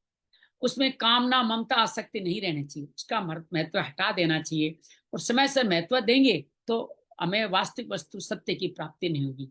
मत एवे तान विधि, उनको सब तुम मेरे से उत्पन्न होने वाला समझ, सब कुछ मैं ही हूँ। कार्यकरण दोनों भिन्न देखते हुए मैं स्वतंत्र सत्ता नहीं रखता। कार्यकरण रूप जैसे सोने से गहना पैदा होते, सोने से अलग नहीं होते, अर्थात सोना ही होते हैं, परमात्मा से भिन्न, अनंत दृष्टि परमात्मा से भिन्न सत्ता रख ही नहीं सकता। मत मेरा स्वभाव है परा अपरा, ये मैं बार बार कहता हूँ। कल्प के आरंभ में मैं प्रकृति को वश में करके सृष्टि की रचना करता हूँ, और मेरी अध्यक्षता में प्रकृति समस्त संसार की रचना करते हैं। ये दोनों बातें एक ही है। प्रकृति को लेकर भगवान रचना करें या भगवान के कहने से प्रकृति रचना करें। कई बार क्या होता है, आप जो अपने स्टाफ को सब कुछ सिखा देते हैं तो ग्राहक अटेंड करने लग जाता है ना, वैसे भगवान कहते हैं कभी तो प्रकृति से मैं करवाता हूँ, कभी प्रकृति को कहता हूँ चल मैं बैठा हूँ देख रहा हूँ तू कर। अब तू पिताजी कहते हैं अब तू साइकिल चला, तू सीख गया, तो ऐसे प्रकृति से भी मैं रचना कराता हूँ। इसलिए मुख्यता भगवान की है। तो भगवान इस मैं संपूर्ण जगत का प्रभव प्रलय हूँ, इसका उपसंहार करते हुए कहते हैं कि सात्विक रजस तमस ये भाव मेरे ही होते हैं। विज्ञान से ज्ञान को कहने की भगवान ने प्रतिज्ञा करी है, तो दुर्लभता बताए हुए कहना शुरू करते, अपरापरा का कथन किया, अपरापरा संपूर्ण प्राणियों का कारण बताया, इनके संयोग से संपूर्ण प्राणी पैदा होते हैं, फिर अपने को इस अपरापरा का कारण बताया, विभूतियों वर्णन का उपसंहार करते हुए यहाँ ये कहा 17 तरह की विभूतियां बताई भगवान ने इस अध्याय तक, सत्व रजस तमस तक। तमस भाव से मेरे से होने वाला जान, मैं उनमें नहीं हूं, मेरे में नहीं है, न त्वसु तेसु ते मई, उन गुणों के सिवा मेरे सिवा कोई स्वतंत्र सत्ता नहीं, अर्थात मैं ही हूँ। और ये सब नष्ट होते हैं, जैसे बीज ही वृक्ष शाखाएं पत्ती फूल आदि के रूप में पैदा होता है, परंतु वृक्ष शाखाएं पत्ती आदि बीज को खोजेंगे तो उनमें नहीं मिलेगा। तो सत्व रजस तमस मेरे से हुई है, उनमें मुझको खोजोगे तो मैं उनमें नहीं हूँ, तो मेरे को मैं नहीं मिलने वाला। बादल आकाश से उत्पन्न होता है, आकाश में रहता है, आकाश में लीन होता है, पर आकाश ज्यों का तो निर्विकार रहता है, न आकाश में बादल रहते हैं न बादलों में आकाश रहता है। ऐसे ही भगवान ने कहा सब कुछ में ये 17 विभूतियां मुझसे उत्पन्न होती है, मेरे में रहती है, मेरे में लीन हो जाती है, परंतु वे मेरे में नहीं है, मैं उनमें नहीं हूँ, मेरे सिवा उनकी स्वतंत्र सत्ता भी नहीं है। तो इनको महत्ता देने से मनुष्य फंस जाते हैं, मनुष्य अलग से इधर उधर हो जाता है, और उन सत्ता और महत्ता मेरी ही है। सत्व रजोगुण तमस उत्पन्न होने वाले तरह तरह के जितने भाव सब के सब भगवान की इस शक्ति प्रकृति से उत्पन्न होते हैं। भगवान से अभिन्न होने के कारण भगवान ने कहा मेरे से ही होते, ऐसा कहा। तात्पर्य कहा प्रकृति भगवान से अभिन्न होने से सभी भाव भगवान से उत्पन्न होते हैं और भगवान में ही लीन हो जाते हैं। अब समझ जोड़ लेते हैं तो हम जन्म नाम मरना के सिलसिले में पढ़ते चले जाते हैं। बंधन का निवारण करने के लिए कहा कि खाली इतना समझ लो, ये बुरे भाव, मोह के भाव या सत्व के भाव सब मेरे से उत्पन्न होते हैं। भगवान ये कहते हैं ये अलग भाव मेरे से उत्पन्न होते हैं, 20 भाव मेरे से उत्पन्न होते हैं, 10वें अध्याय में बताएंगे ये 20 भाव कौन से हैं। 15वें अध्याय में भगवान कहेंगे मेरी स्मृति ज्ञान सब मेरे से उत्पन्न होते हैं, अतः सब कुछ परमात्मा से उत्पन्न होता है, गुणों का कोई समुदाय मनुष्य उसमें बनता रहता है। गीता में जहाँ भक्ति का वर्णन है वहां भगवान कहते हैं सब कुछ मैं ही हूँ, आप सत्य असत उनसे परे हैं। भगवान में श्रद्धा मान मुख्यता होती है, भगवान में दृढ़ता अन्यता होती है। अन्य अनन्यता आगे सब बहुत बार आएगा, अनन्यता मेरे अलावा कोई अन्य नहीं, उसको कहते हैं अनन्य भक्ति। गीता में जहाँ ज्ञान का वर्णन है भगवान बताए सत असत दोनों अलग है। ऐसे ज्ञान मार्ग में शरीर देही देही चैत्य छति के प्रकृति पुरुष परा अपरा दोनों अलग अलग जानने की बात बहुत बार आई। ये परा अपरा नया नहीं है सर, दूसरे अध्याय में जो शरीरी का है ना वही है। दूसरे अध्याय में जो शरीर का जो जन्मता पलमता वो शरीर है। शरीरी कौन सा है? जो सब कुछ देखता है, सब कुछ करता है, जो अनिर्विण है, जो सब कुछ कार्य करता है, वो जन्मता मरता नहीं है, वो शरीरी वो ही परा है। तो ज्ञान मार्ग में विवेक की प्रधानता होती है, जब नित्य अनित्य अविनाशी विनाशी का विचार होता है, स्वरूप अपना निर्लिप्त रहता है। भगवान कहते हैं साधक में श्रद्धा और विवेक दोनों रहते हैं। हम साधक है ना, हमारे में श्रद्धा और विवेक दोनों रहते हैं। भक्ति मार्ग में श्रद्धा मुख्य है, वो ज्ञान मार्ग में विवेक मुख्य है। विवेक क्या है? शरीर का फर्क जानना। ऐसा होने पर भक्ति मार्ग में विवेक का और ज्ञान मार्ग में श्रद्धा का भाव नहीं, ऐसा नहीं है भक्ति मार्ग की बेवकूफ है, उसमें भी विवेक है, तो मुख्य श्रद्धा है। ऐसे ज्ञान मार्ग में भी श्रद्धा बाद में होती है, लेकिन विवेक से उस रास्ते को पाता है। भक्ति मार्ग की मानते हैं कि सात्विक राजस तमस भाव भगवान से होते हैं, तो ज्ञान मार्ग में मानते हैं सत रजस तमस तीनों गुण प्रकृति से होते हैं। वो भगवान को मानता है, प्रकृति को मानता है, प्रकृति भी भगवान की है। दोनों ही साधक अपने में निर्विकारता मानते हैं, गुण अपने नहीं है। दोनों ही जहाँ एक तत्व को प्राप्त होते हैं वहां न द्वैत कहते हैं न अद्वैत, न सत कहते हैं न सत। भक्ति वाले मार्ग वाले भगवान के साथ प्रेम से अनन्य प्रेम से प्रकृति से रहित हो जाते हैं। तो ज्ञान मार्ग वाले प्रकृति को विवेक से जान करके प्रकृति से असंबंध होकर के भगवान के साथ संबंध बना लेते हैं। मनम परतरम नान्य किंचित दस्ति का विस्तार करते भगवान के पिछले 4 श्लोक में जो बात कही है, जो बात नहीं कही है वो सब की सब इस भाव में कह दी है। अर्थात जो नहीं कहा वो भी कह दिया कि इन 3 गुणों से अलग हटके तो कुछ है ही नहीं ना। कहते तीनों गुण ही मैं हूं, तो सब कुछ मैं ही हूं। तो भगवान ये कहता है कि आप अगर तुम इस भाव में उलझ जाओगे तो मुक्त भक्त नहीं कहलाओगे। देखने सुनने आदि में जो भाव आते हैं या जो नहीं आते, सबके सब इस पद के अंतर्गत समझने चाहिए। भगवान से उत्पन्न होने के कारण या सात्विक रजस तामस गुणों को भाव नाम से कहा गया है। तात्पर्य भगवान भाव रूप है, अतः उनसे भाव ही उत्पन्न होगा। अभाव कैसे उत्पन्न होगा? देखो भाव और अभाव का कितना सुंदर वर्णन किया है। भगवान में भाव है तो अभाव नहीं। आप अगर भगवान में भाव रखोगे तो इसका अर्थ यूं लगा लीजिए आपके जीवन में कभी अभाव नहीं होगा। ये भाव इसको यूं समझ लीजिए आप इसको। सब भाव भगवान के स्वरूप भवंती भावा भूतान मत एव पृथक गीता। शरीर इंद्रिय मन बुद्धि से जो सात्विक राजस तमस भाव किया पदार्थ ग्रहण किए सब भगवान ही है। नास्तो विदते भाव ना भाव विदते सतः मद भाव सो अधिकचित। ऐसे बहुत सारे वर्ड आएंगे। मनसा वाचा दृष्टिया गणांतरे इंद्रिय अहमेव ते मतो अन्य दिति बुद्ध में मंजसा।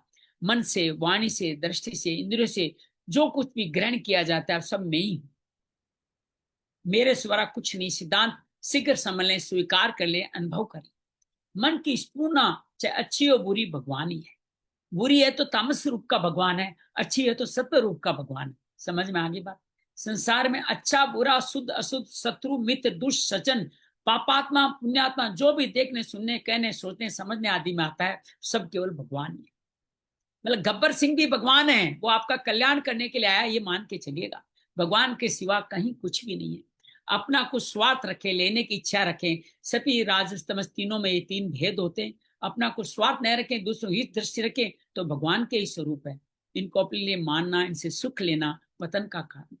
तीनों गुण मेरे से प्रकट होते हैं, ऐसा करके भगवान ने प्रकट के साधक की दृष्टि इन गुणों की तरफ नहीं जाकर गुणातीत की तरफ जानी चाहिए।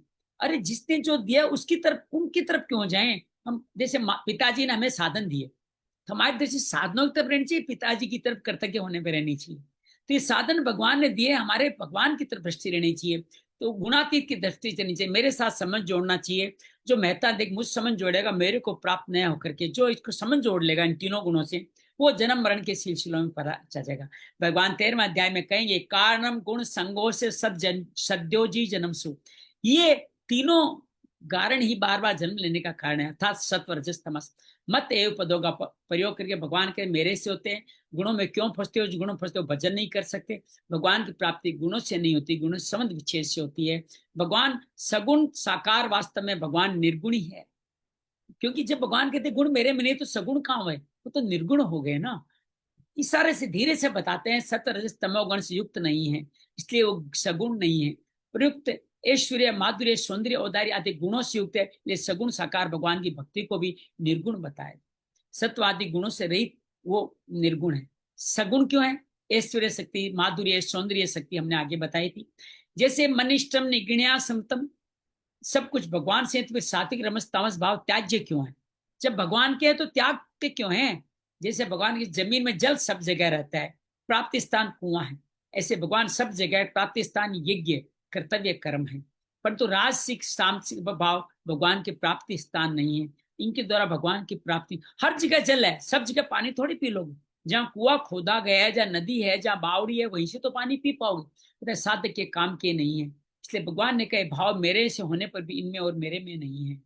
जैसे बाजरे की खेती करते हो, कोई भी मक्का की अनाज की खेती करते हो, तो उस बाजरे के जो बीज है उससे आपको पत्ती डंठल भी पैदा होती है।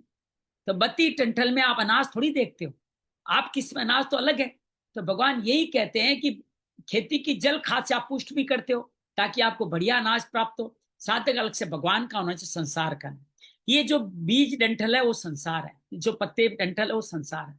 उनको आप अपने कोई मतलब नहीं है, उनको आप बाजरी से मतलब, आपको अनाज से मतलब है। अंत में जो बीज था वो आपने क्या बोया था? बाजरी, गेहूं, कनक जो बोया था, अंत में क्या मिलेगा? वही तो मिलेगा। बीच में जो कुछ मिला है वो क्या है? संसार है, उसका आपको कोई मतलब नहीं है। तो पशुओं के खाने की चीज है। सात्विक रजस तमस वाले अविवेकी मनुष्य ही उस डंठल को खाते हैं। अगर हम तीनों भाव कहते हैं, डंठल को, पत्ती को खा रहे हैं, अनाज को छोड़ रहे हैं, भगवान को छोड़ रहे हैं, ये मनुष्य को बांधने वाले हैं। भाग भगवान के होते भी स्वयं के नहीं है। बाजरी से अर्थात अनाज से पत्ती डंठल पैदा होने पर भी पत्ती डंठल में अनाज नहीं है और बाजरी में पत्ती डंठल नहीं है। ऐसे भगवान कहते हैं कि सात्विक रजस तमस मेरे में नहीं है, भगवान में सात्विक रजस भाव नहीं, मैं उनमें नहीं, वो मुझ में नहीं है। इसलिए भगवान ने 12वें श्लोक तक ये कहा, सात्विक रजस तमस भाव मेरे से होते पर मैं उनमें, वो मेरे में नहीं है। इस वचन से क्या सिद्ध हुआ? भगवान प्रकृति और प्रकृति कार्य सर्वथा निर्लिप्त है। प्रकृति उनकी है लेकिन निर्लिप्त है। प्रकृति 3 गुणों के अधीन होकर कार्य करती है। ये जीव निर्लिप्त होता हुआ भी बनता कैसे है? वो कैसे बन जाएगा?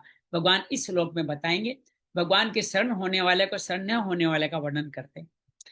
इसको अन्वय और व्यतिरेक कहते हैं।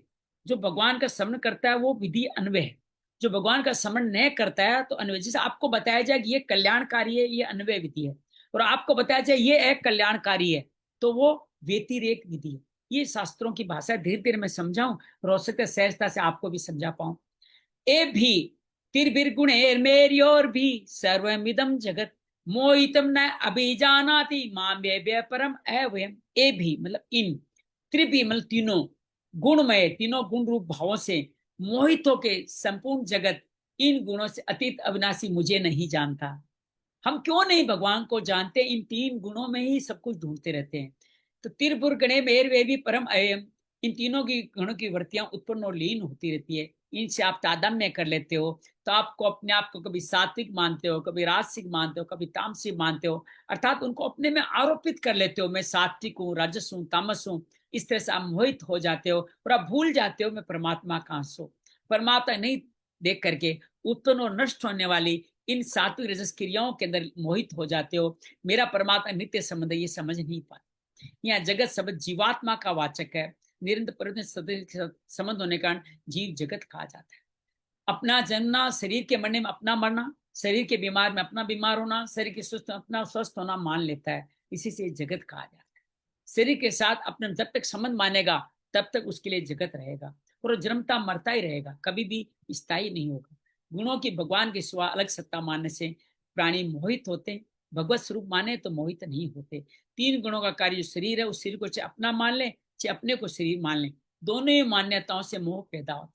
शरीर मेरा नहीं, मैं शरीर का नहीं, दोनों ही माननी पड़ेगी। इसलिए हम रोज ये आपको बताओ, ध्यान में आपको कहने का प्रयास करते हैं, ये हमारे मोह से मुक्ति का। शरीर को अब 2 शब्द दोबारा क्लियर कर रहे हैं। शरीर को अपना मानने से ममता होती है और अपने को शरीर मानने से अहंकार होता है, अहंता होती है। मैं शरीर हूं, ये अहंकार है। ये शरीर मेरा है, ये ममता है। उम्मीद है ममता और अहंता अब आप अच्छी तरह समझ गए होंगे। शरीर के साथ अहंता ममता ही मोहित होना है। मोहित हो जाने से गुणों से सर्वतातीत जो भगवान का तत्व है उसको आप जान नहीं पाते। और जब त्रिगुणात्मक शरीर के साथ अहंता ममता मिट जाती है, तभी आप भगवत तत्व को तभी जान सकते हो। तो अस्वाभाविक में स्वाभाविक भाव होना ही मोहित होना है। स्वाभाविक क्या है? भगवान। अस्वाभाविक क्या है? तीनों गुणों में मोहित होना। प्रतिक्षण नष्ट होने वाले तीनों गुणों से जो परे है, निर्लिप्त है, स्वाभाविक है, वो भगवान है। और अभ्यास साध्य नहीं, स्वतः स्वाभाविक है। शरीर और संसार में अहंता ममता, मैं और मेरा भाव उत्पन्न हुआ है, जो नष्ट होने, जो हमने मान लिया है, वो अस्वाभाविक है। स्वाभाविक मान लेना ही मोहित होता है। जीव पहले परमात्मा से मुख होता है या पहले संसार के सम्मुख हुआ? क्या हुआ? पहले परमात्मा से हट गया या संसार पहले आया? तो दार्शनिकों का मत है परमात्मा से मुख होना, तो संसार समझ होना, दोनों अनादि, इसका आदि नहीं है। अर्थात इनका प्रारंभ कैसा हो पता नहीं है।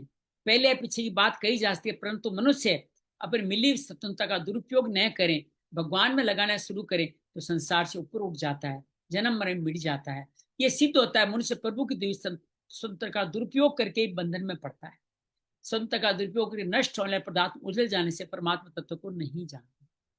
परम अव्ययम, भगवान कहते हैं मैं इन गुणों से पर हूं, गुणों से सर्वथा निर्लिप्त हूं, मैं किसी गुण में बंधा हुआ नहीं हूं।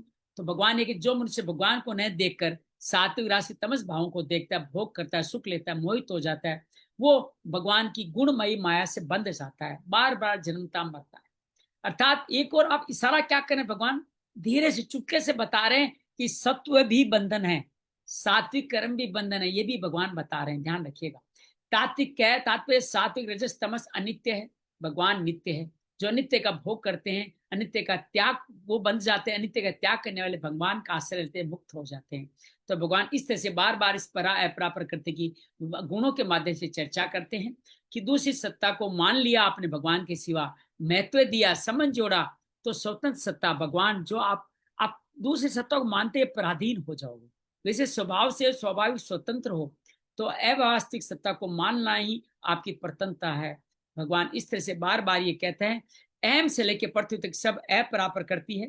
पृथ्वी जड़ है, वैसे अहम भी जड़ है। अहम मतलब अहंकार, अष्टधा प्रकृति की बात हो रही है। पृथ्वी जल अग्नि वायु मन बुद्धि अहंकार, यहाँ तक सब कुछ जड़ है। जीव अहम को दृढ़ता से पकड़ के अहंकार विमूढ़ आत्मा हो जाता है, अहम को अपना स्वरूप मान लेता है, तो पतन होते होते वो जड़ जगत ही बन जाता है। जड़ जगत बन जाता मतलब वो पेड़ भी बन सकता है, क्योंकि इतने नीचे आ गए हो। अधो योनि में पेड़ भी तो है, जो गुणों में आसक्त नहीं होते, जड़ता नहीं रहती, सबको समभाव में रखते हैं, वो भगवान कहते हैं उन भक्त के लिए आनंद ही आनंद होते हैं। संसारी मनुष्य को दुखी दुखालयम, संसार को दुख, और जो मुझ में रखते हैं उनको आनंद ही आनंद। 14 श्लोक में भगवान को अपने को न जान सकने में हेतु बताते कि मुझको क्यों नहीं जानते हो तुम, क्या हेतु है? तो भगवान 14 में कहते हैं ये व्यतिरेक विधि है। देवी हृषा गुणमयी मम माया दुरतया मामेव ते प्रपद्यन्ते मायाम एताम तरन्ति ते, क्योंकि मेरी ये गुणमयी माया दुरत्य है, अर्थात इससे पार पाना कठिन है।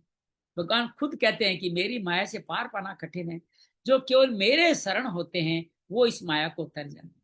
तो पहले बताते हैं ये इससे पार पाना कठिन है, अर्थात व्यतिरेक। फिर अन्वय करते हैं कि मेरी माया को जो मेरे शरण आते हैं वो पार पा जाते हैं। देवी ईर्षा गुण में मर माया दुरतया, सत्व रजस तमस तीनों गुणों वाले दिवा बड़ी ही कठिन है। भोग और संग्रह की इच्छा वाले मनुष्य इस माया से संबंध विच्छेद नहीं कर सकते। भगवान पहले 12 श्लोक में ये कह के आए तीनों भाव मेरे हैं। इन बात को भगवान गुणमय को अपनी देवी माया बताया है, जिन संपूर्ण जगत को मोहित बताया, उसी को यहाँ गुणमयी कहने का क्या तात्पर्य कि माया कार्य रूप है, गुण प्रकृति के कार्य, गुण ही जीव को बांधते हैं, स्वयं प्रकृति। अर्थात जड़ प्रकृति बेचारी कुछ नहीं करती है, आपके गुण ही इस प्रकृति को बांधते हैं।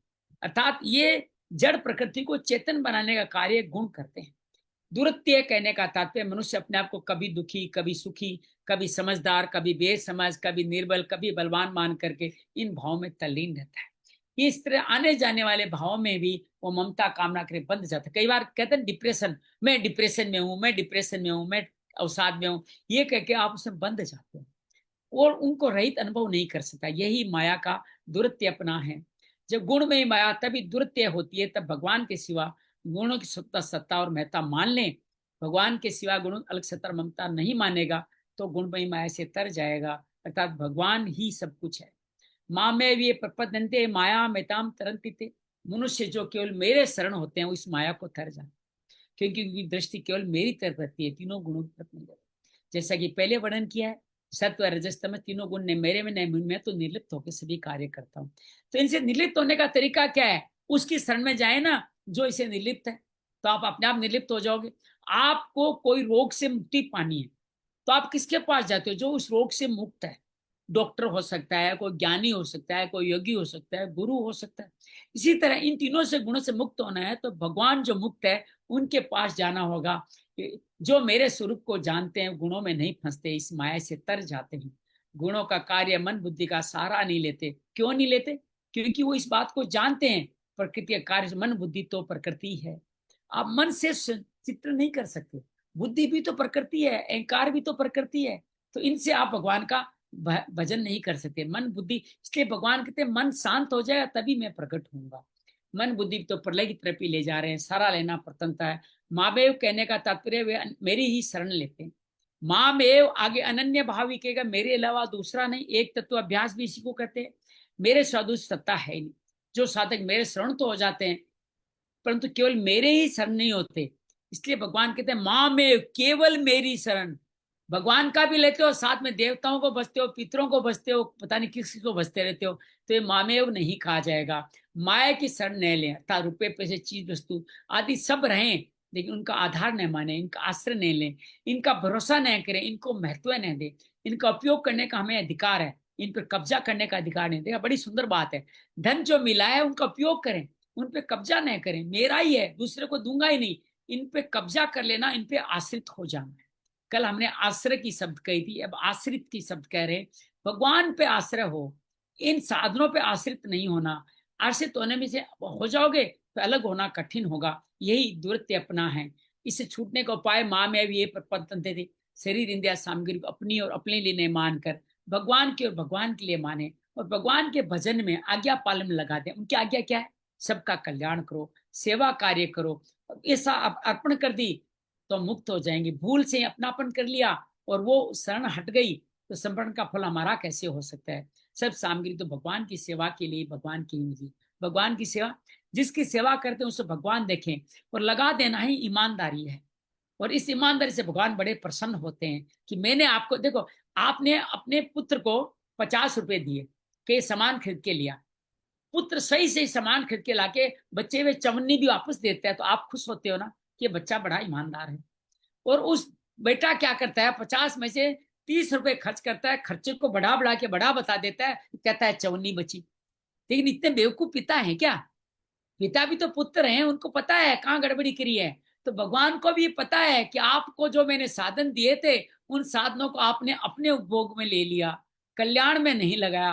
तो भगवान कहते हैं फिर ये ईमानदारी नहीं है। ईमानदारी से ही भगवान माया को तर जाते हैं। हमारे अपने पास करके कोई वस्तु है नहीं, भगवान की दी वस्तुओं को अपना अभिमान कर लिया, ये गलती थी। भगवान का तो बड़ा ही उदार प्रेम भरा स्वभाव, जिसको कुछ देते हैं उस बात का पता ही नहीं लगने देते कि ये भगवान की दी हुई है। हम समझ लेते हैं हमें मिली है, हमारी योग्यता से मिली है, लेकिन ये नहीं, ये भगवान का दिया हुआ ऋण है। जिसको जो कुछ मिला उसको अपनी और अपने लिए मान लेता है, ये भगवान का देने का विलक्षण ढंग। भगवान भी तो फंसाना चाहते हैं हमारे को, थोड़े तपाना चाहते हैं। अनेक जन्मों के कर्म जो है उस कृपा को केवल भक्त लोग ही जान सकते हैं। जो भगवान से विमुख होते हैं वो सोचते भी नहीं है वो इन वस्तुओं को हम सदा पास में रख सकते हैं क्या, यही सोचते हैं। इन वस्तुओं को सदा इनके लिए रह सकते हैं क्या, 7 पीढ़ियों की कल्पना करते हैं कि ये बस ये पैसा मेरा चला नहीं जाए। और जाते वक्त क्या जाता है, मुट्ठी हाथ खोल दिए जाते हैं, कपड़े छीन लिए जाते हैं, आपके जो कफन होता है उसमें जेब भी नहीं रहती, एक चवन्नी भी लेके नहीं जा सकते। फिर भी वो मानता है कि सदा इसके रह सकते हैं। वो कभी अनन्य भाव से भगवान की शरण नहीं ले सकते। इस श्लोक का भाव यही है, जो केवल भगवान के शरण होते हैं, जो केवल देवी संपत्ति वाले होते हैं, वे ही भगवान की इस गुणमयी माया से पार पाते हैं। जो शरण नहीं होते, देवताओं के शरण होते हैं, वो केवल आसुरी संपत्ति वाले प्राण पिंड पोषण प्राण सुख भोग प्राण होते हैं। वे भगवान की माया को तर नहीं सकते। ऐसे आसुर स्वभाव वाले व्यक्ति भले ही ब्रह्म लोक तक चले जाएं, उनको वहां से लौट कर आना ही पड़ता है। कितनी बड़ी बात कह दी।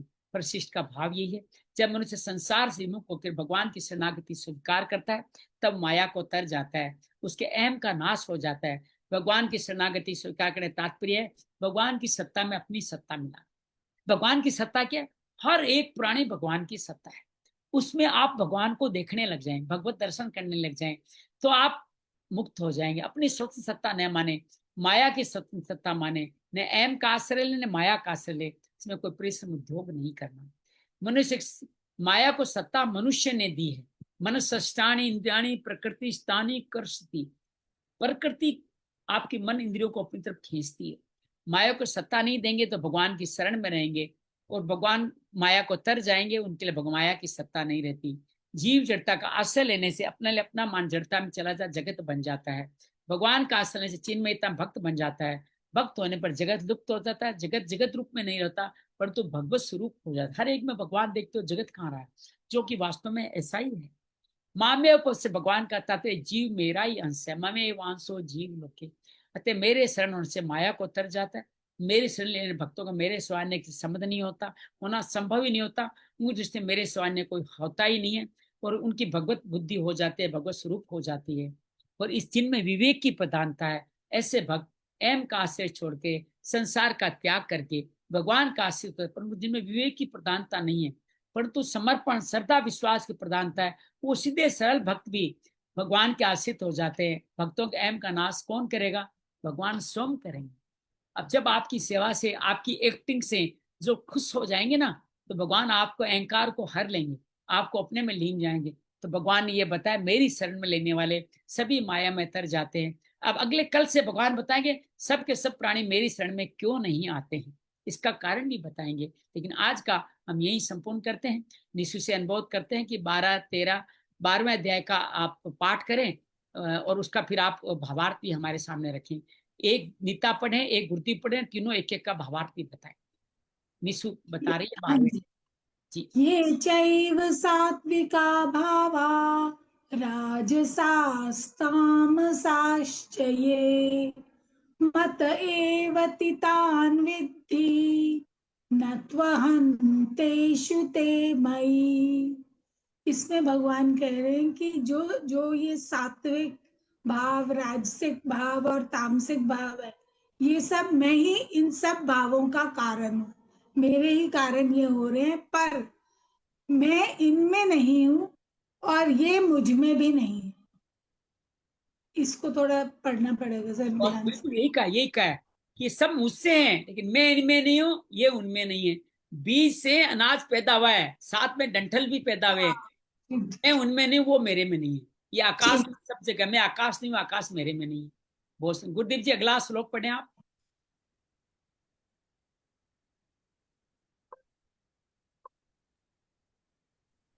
हरिओम जी।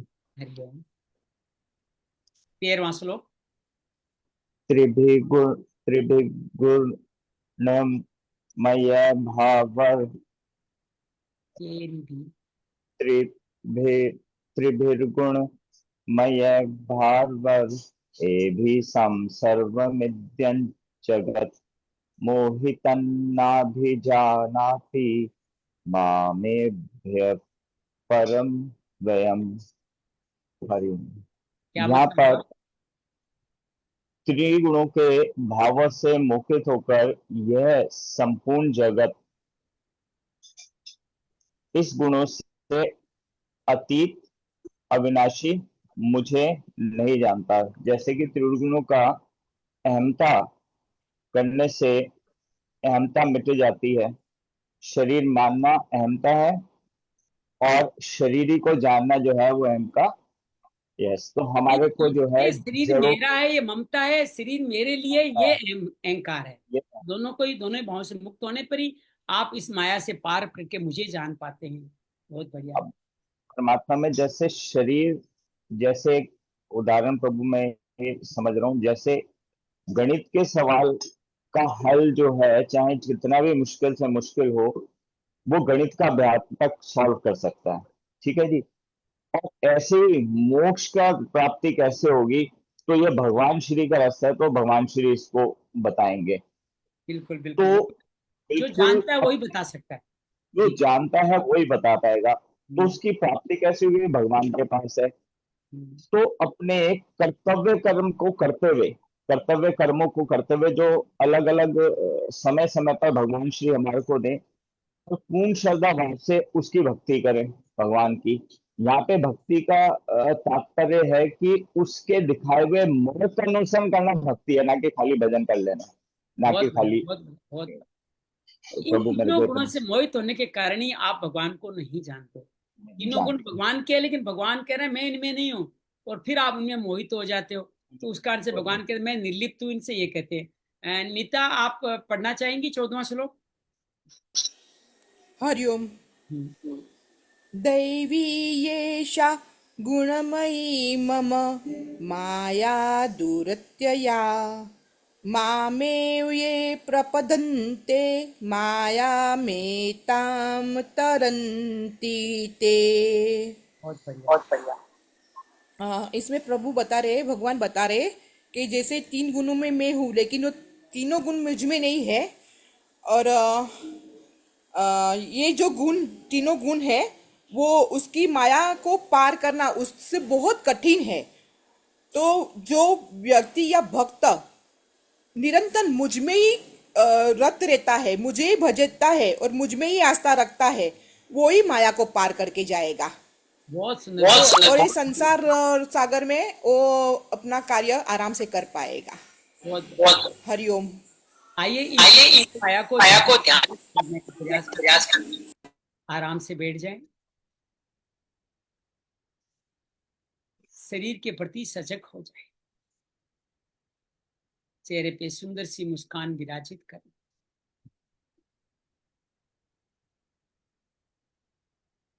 पंच तत्वों से बना हुआ हमारा स्थूल शरीर के प्रति सजग हो जाए। पृथ्वी, जल, अग्नि, वायु, आकाश, सूक्ष्म शरीर, मन, बुद्धि, अहंकार, अष्टधा प्रकृति जो अपरा है, उसके प्रति भी सजग हो जाए।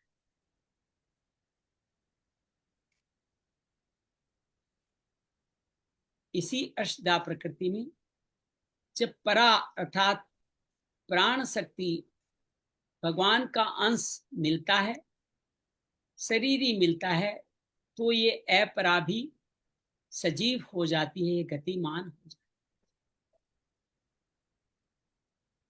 है। ये प्रकृति भगवान की है, भगवान की अध्यक्षता में ही कार्य करती है, और भगवान ही इसके अंतर्गत अपना अंशदान ममे वांसो जीव लोके दे करके इस अपरा को जीवन देते हैं।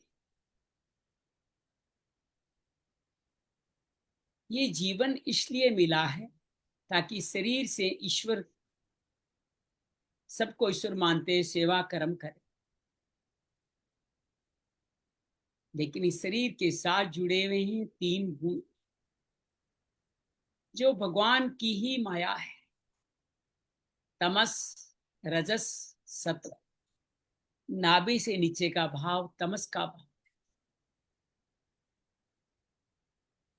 ये तमस का भाव हमारे पंच तत्वों के साथ लीन होने के कारण आता है।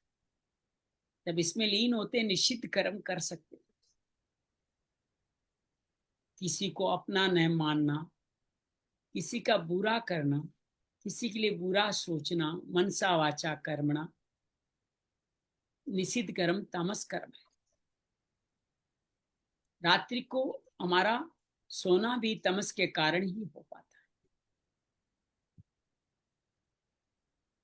गहरी लंबी श्वास भरें, ध्यान ले जाएं अपने मध्य भाग में, नाभि से लेके गले तक का भाव। ये सत्व शरीर का भाव है, सॉरी रजस शरीर का भाव। पंच इंद्रियों, पंच कर्मेंद्रियों, पंच ज्ञानेंद्रियों से बना हुआ है, जिनके द्वारा हम सुख में, रजस के कारण सुख में, उनके वासनाओं में लीन हो जाते हैं। उस शरीर के साथ ममता मानते हैं, शरीर मेरे लिए है, उसके प्रति अहमता, अहंता, अहंकार भी मानते हैं। जो साधन मिलते हैं वो मेरे लिए हैं, मेरे परिवार के लिए, वो कभी मेरे साथ हमेशा बने रहें, ऐसा भाव लाते हैं। और उस साधनों का प्रयोग भी जब करते हैं तो मान, प्रतिष्ठा, प्रसिद्धि के लिए, मुक्ति के लिए ये रजस गुण के कारण हो। श्वास भरें और अपने गले से ऊपर ध्यान ले जाएं। इस सात्विक गुण का स्थान है जहां इन सभी इंद्रियों के देवता निवास करते हैं, जहां हमारी समस्त तन्मात्राएं निवास करती हैं, जो हमें सत्व कार्य में लगाती है। हर एक इंद्री का एक अलग देव है, जिसको संयुक्त रूप से आप मन कह सकते हैं, जहां समस्त इंद्रियों के विषय स्थापित होते हैं। ये मन जब सत्व में स्थित होता है, हम शुभ कार्य करते हैं, सेवा कार्य करते हैं, भगवान का भजन करते हैं, तीर्थ करते हैं, यात्रा करते हैं, जप करते हैं, ध्यान करते हैं, योग करते हैं। ये तीनों गुण भगवान के हैं, लेकिन तीनों ही गुणों में भगवान नहीं है।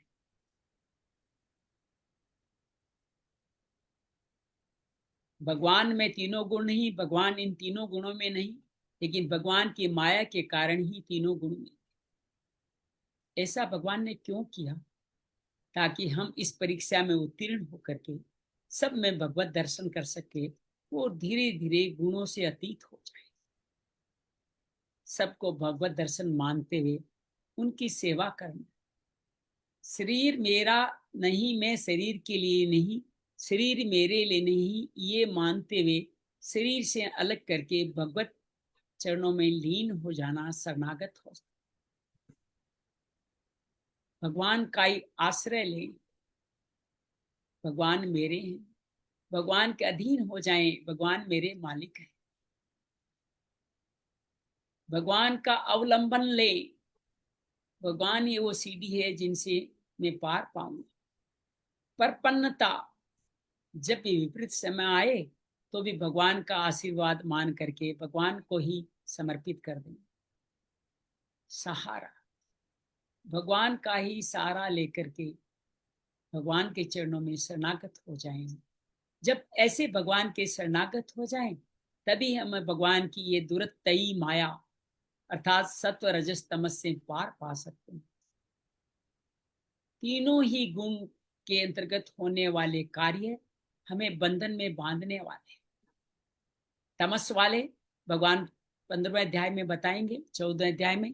तमस वाले हमें अधोगतियों में लेके जाएंगे, रजस वाले हमें मनुष्य शरीर प्रदान करेंगे, सत्व वाले हमें पुण्य लोकों में स्वर्ग आदि में लेके जाएंगे। लेकिन मुक्ति तभी होगी तब हम तीनों गुणों से अतीत होके भगवत, सबको भगवत दर्शन मानते हुए उनके शरणागत हो जाएंगे। ममे वांसो जीव लोके जीव भूता सनातन। शांति शांति शांति। जय मां भगवत गीते, जय जय मां भगवत गीते। हरिय कमल विहारिणी, हरिय कमल विहारिणी, सुंदर सुपुनीते। जय जय मां भगवत गीते। दया सुधा भर सावनी, मातु कृपा कीजे, मातु कृपा कीजे। हरिपद प्रेम दान कर, हरिपद प्रेम दान कर, अपनों कर लीजे। जय जय मां भगवत गीते। योगेशम सचिदानंदम वासुदेव ब्रज प्रियम, धर्म संस्थापकम वीरम, कृष्ण वंदे जगद्गुरु। श्री कृष्ण वंदे जगद्गुरु। शांति शांति शांति। आप सबका बहुत सारा आभार कि आज हमने हमारा पितृपक्ष पूरा कर लिया है। और 7वें अध्याय के ये अध्याय पितृपक्ष में पढ़ना बहुत कल्याणकारी होता है, और हमने 14 श्लोक तक तो पढ़ ही लिया है। तो आज पितृपक्ष अमावस्या है, सूर्य ग्रहण का दिन है, साधना का दिन है। साधना करें, बार बार 7वां अध्याय पढ़ें या गीता के अन्य अध्याय का मनन करें, चिंतन करें, पुराने वीडियो देख सकते हैं। उस तरह से आप कार्य करते समय भगवान के भजन में लीन रहें। आज का समय तपस्या का समय। सूर्य ग्रहण हमारे में दिखाई दे ना दिखाई दे, आपका दोस्त मित्र अगर अमेरिका में रहता हुआ अभी प्रॉब्लम में आता है तो आप समस्या में आते हो कि नहीं आते हो? तो सूर्य हमारे में नहीं दिखाई देता, लेकिन जहां भी दिखाई देता है वहां समस्या में तो है। तो समस्या में तो उसके लिए हम प्रार्थना तो कर ही सकते हैं। तो आज प्रार्थना करें, हमारे पितृजनों के लिए भी करें और उन जनों के लिए भी प्रार्थना करें जो सूर्य ग्रहण जहाँ हो रहा है वहां के लोगों के लिए भी, सूर्य के लिए भी प्रार्थना करें। कल बड़े शुभ दिन शुरू होने वाले। कहते हैं जब पितृ लोग अपना आशीर्वाद देते हैं तो कैसे आशीर्वाद देते हैं, वो आपकी बुद्धि देवी माँ में समृद्ध कर देती है। कल से नवरात्र प्रारंभ हो रही है, नई रात्रि, अर्थात ये पितृलोक के बाद में नया जन्म, नया आशीर्वाद, नए कल्याण करने वाली ऐसी रात्रि जो नई है, जो रात्रि होते हुए भी प्रकाशमान है, वो देवी माँ की कृपा से है। कल से हम अलग अलग देवियों का भी चिंतन करेंगे। आप चाहें तो 9 दिन थोड़ा बहुत कम भोजन करें, सात्विक जीवन जिए, उपवास कर लें तो बात ही क्या है। लेकिन एक आग्रह है कि आप उपवास फलाहार वाला नहीं, फलाहार मतलब फल आहार नहीं, जो आजकल जो फलाहार बन गया है, अर्थात ये कुट्टू को आटे, राजमा वगैरह, राजमा नाम आता है उसको, जो कुछ भी होता है उसका हलवा बनाना, ये करना वो करना, तली चीजें खाना, ये चीजें मत खाइए। उपवास का मतलब होता है खाली रहना। खाली रहेंगे तभी तो भगवान आएगा अंदर, भर रखा है तो कैसे आएगा। और हम तो मिथ्याचारी बन जाएंगे, ये फलाहार करके मिथ्याचारी कहलाएंगे। तो आप विषय से उन भोगों का ही चिंतन कर रहे हैं, तो भगवान इसको मिथ्याचारी कहते हैं। तो आप भले ही उपवास नहीं करें, आप अन्न लें, लेकिन मिथ्याचार बिल्कुल नहीं करें कि जी कल मेरे को एक सोमवार का निमंत्रण आया, तो पता है निमंत्रण वाले ने क्या कहा, क्या आप आ जाइए, मुझे पता है आप नवरात्र के तो आपके लिए व्रत का भोजन अलग बनाया है। समझ रहे हैं ना आपको, लेकिन वो व्रत का भोजन मिथ्याचार है। पेट तो आपने पूरा भर लिया और जम के भरा है। बचपन में मैं छोटा बच्चा था तब इसके व्रत करता था कि वो आलू का हलवा खाने के लिए, कुट्टू काटी पूड़ियां, बहुत तलावा माल खाने को मिलता था, इसलिए मैं व्रत करता था। लेकिन अब बच्चा नहीं रहा और आप भी बच्चे नहीं रहे। अब आप ये ऐसा व्रत नहीं करें, इसके बजाय तो आप एक टाइम भोजन कर लें कि मैं इस नवरात्रि में सिर्फ एक टाइम भोजन करूंगा, सुबह फलाहार करूंगा, शाम को फलाहार करूंगा तो भी उचित है, 5 टाइम फलाहार करें तो उचित है। लेकिन आप अगर 7-8 दिन अगर फलाहार करते हैं तो 9वें दिन आप खाली जल पे रहें, 8वें दिन जल पे रहें और 9वें दिन निर्जल रहें, फिर देखिएगा आपको कितनी शुद्धि प्राप्त होती है, कितनी सिद्धि, कितनी शांति शारीरिक मानसिक पड़ती है, आप देख के देखिएगा। मैं ऐसा ही संकल्प लेके इस बार कर रहा हूँ कि पहले 3-4 दिन मैं दूध और फल पे रहूंगा, फिर धीरे धीरे दूध को छोड़ूंगा, खाली 3 दिन आगे फल पे रहूंगा, 8वें दिन जल पे रहूंगा और 9वें दिन निर्जल रहूंगा। बहुत आनंद आएगा। आप तो रोज मिलेंगे ही, आप मेरा हाल पूछेंगे ही, हम आप सबके साथ बने रहेंगे। ये निर्जला आप ये करेंगे तो बहुत अद्भुत काम हो जाएगा। सब जगह दिल्ली में रामलीला शुरू हो गई है और भगवान आने वाले हैं, रावण का वध करने वाले हैं। हमारे अंदर के रावण का भी वध इसी दिन हो जाए, यही हम प्रार्थना करते हैं महादेवी से। और सब पितृजनों को श्रद्धा से नमन करते हुए आइए देवी के चरणों में लीन होने के लिए कल से आगे बढ़ते हैं। बहुत बहुत धन्यवाद, बहुत बहुत आभार। हरिओम।